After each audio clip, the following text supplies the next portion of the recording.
কিন্তু ডাক্তারবাবু, আজ আমি আপনার কাছে একটা জিনিস চাই। বলুন, আপনি আপনি দেবেন? বলো কি জিনিস? আপনি যদি আমার এই ছোট্ট হঠাৎ বাচ্চাটারে নিজের মনে করে বড় করেন, কৃপা করে না বলবেন না ডাক্তারবাবু, না বলবেন না। তুমি নিশ্চিন্তে থাকো, আজ থেকে তোমার সন্তানের সকল দায়িত্ব আমার। ওকে সুশিক্ষিতভাবে বড় করব আমি। ডাক্তার সুকান্তের আস্থা ভরা কথা শুনে দীর্ঘ এক স্বস্তির নিঃশ্বাস ফেলে হাসি মুখে কুঁড়ে ঘর থেকে এক নিমিষেই অদৃশ্য হয়ে যায় লোকটির আত্মাটি। অন্যদিকে বাইরে ভোরের আলো ফুটে গিয়েছিল। তার আত্মাটি বুঝি এবার শান্তি পেল। এরপর দেখতে দেখতে পেরিয়ে যায় 1.5 থেকে 2 ঘন্টা, আর এখন আনুমানিক সকাল 6টা বা 7টা। এই সময়ের মধ্যেই সেই মৃত লোকটির লাশ একটি পুরনো কাপড়ে মুড়িয়ে কুঁড়ে ঘরের বাইরে রেখে এসেছিলেন ডাক্তার সুকান্ত। আর এটি দেখেই প্রায় পুরো গ্রামের মানুষ ভিড় জমিয়ে দাঁড়িয়েছিল কুঁড়ে ঘরের বাইরে ও ভিতরে। আরে, এই যে আমাদের ঝিলডোবা ডাক্তার সুকান্ত। হ্যাঁ, তাই তো দেখছি, কিন্তু এসব কি করে হলো? ও ডাক্তারবাবু, কিছু তো বলুন। বলছি তোমাদের, আমি সকল ঘটনা খুলে বলছি। কাল রাতে যখন প্রচণ্ড ঝড় বৃষ্টি হচ্ছিল, তখন এই লোকটির আত্মা আমার কাছে আসে একটি সাধারণ মানুষ রূপে। হায় ভগবান, এ তো সাংঘাতিক ঘটনা। আর তারপর কি হলো ডাক্তার বাবু?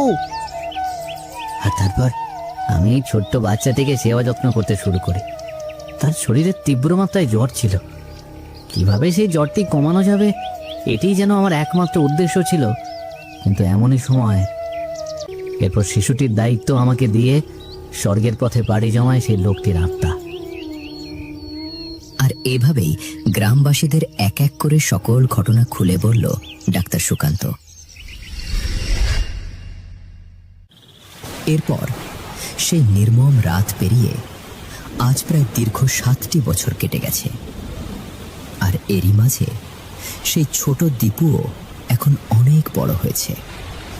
তাকে স্কুলে ভর্তি করিয়ে দিয়েছেন ডাক্তার সুকান্ত। তবে সেদিনের মতোই আজও আকাশে ঝমঝম বৃষ্টি আর মেঘের গুমগুম শব্দে চারদিক ভারী। এই সব কিছুর মাঝেই জানালার পাশে একটি চেয়ারে বসে বৃষ্টির জলের দিকে এক দৃষ্টিতে তাকিয়েছিলেন ডাক্তার সুকান্ত। আর সেই রাতের ঘটনাগুলোই যেন বারবার ফিরে আসছিল তার মনের মাঝে। আহা, আজ আবার কেমন যেন সেই রাতের কথা মনে পড়ছে। কতটা অসহায় হয়ে লোকটি আমার কাছে এসেছিল, কিন্তু আমি তার নামটাই পর্যন্ত শুনলাম না সেদিন রাতে।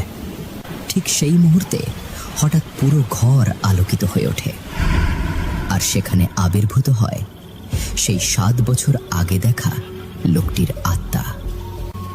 এটি দেখে যেন একদম হতভম্ব হয়ে যান ডাক্তার সুকান্ত।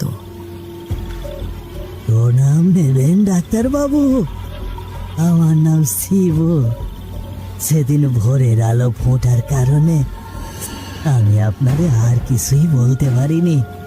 আমি আপনার কাছে খুবই কৃতজ্ঞ রইলাম, কৃতজ্ঞ রইলাম ডাক্তারবাবু, কৃতজ্ঞ রইলাম। অল্প কিছু সময়ের মধ্যেই লোকটির আত্মা নিজের নাম এবং কৃতজ্ঞতা প্রকাশ করেই মুহূর্তের মধ্যে যেন বাতাসের মতো অদৃশ্য হয়ে গেল সেই ঘর ছেড়ে।